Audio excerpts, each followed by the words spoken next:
Na jambo la kusema nataka kuomba State House wawe wakifanya briefing kwa hawa sympathizers wao, sababu kama kura constituency ambayo inaitwa Gen Z, ambayo inaitwa the youth, inafanya hata kukonda kule unafikiria ni ajim, ni kwa sababu vijana wanajitokeza ndio ule watu wanakonda, si ati kwa sababu ya nini. Ile kukonda ni kwa sababu vijana wamejitokeza, wanachukua kura na kura yao wanasema Ruto must go.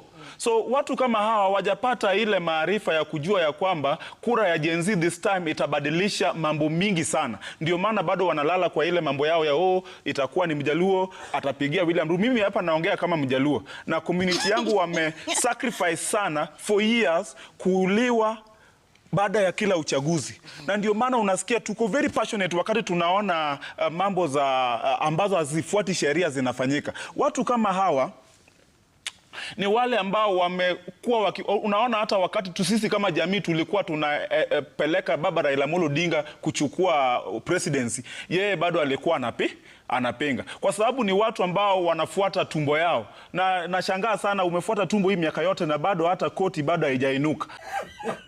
Hiyo ni utafiti.